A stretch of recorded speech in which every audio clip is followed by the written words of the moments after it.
The final step is my personal letter to God, my journal, intimacy with God.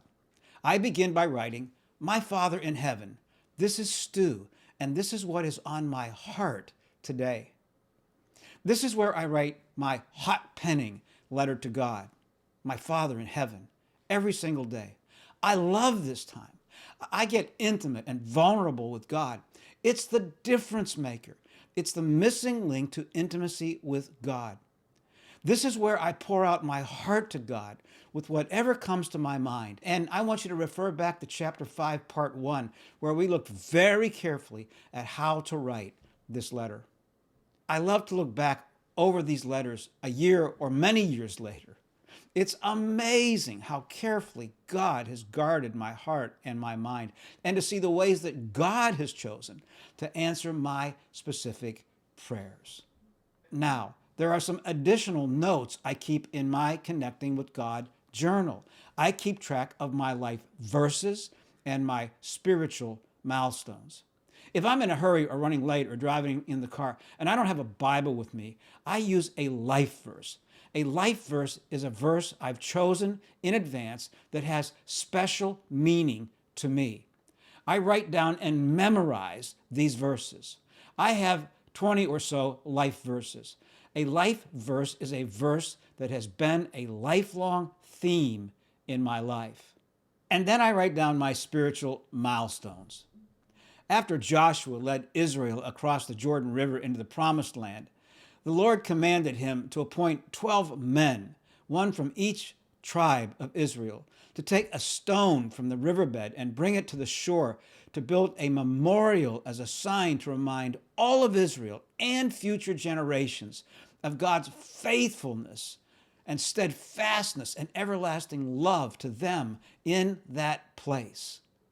Well, there are Jordan rivers in our lives.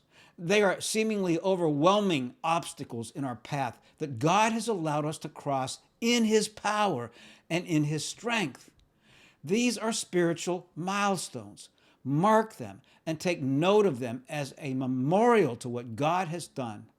They're like markers on the road, milestone markers to let us know how far we've traveled and how far we have to go.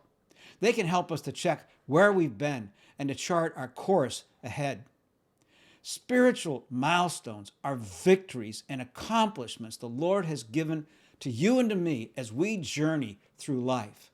These victories remind us that God is with us and working through us at all times. They help give us perspective and encouragement when times get rough. They give us comfort and confidence in times of struggle and doubt. They give us joy and peace when we think of God's faithfulness to us.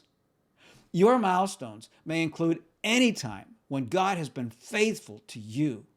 You may want to begin by going back in your past and reviewing events from your childhood.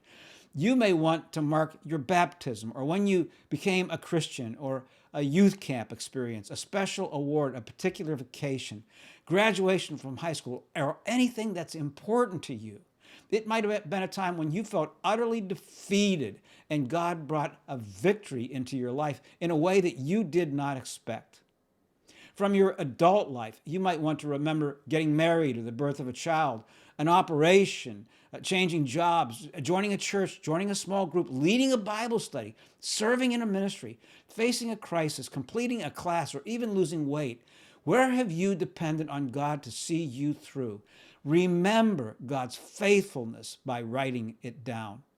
Keep a list of spiritual milestones, those areas in our lives where God has been at work. And it's often, I should tell you, it's only by hindsight, you know this, that we build a list of spiritual milestones. It's often by hindsight in our life that we see the hand of God at work in our lives when we didn't see it at the moment. These milestones become a great assurance to us that God is active and alive in our lives.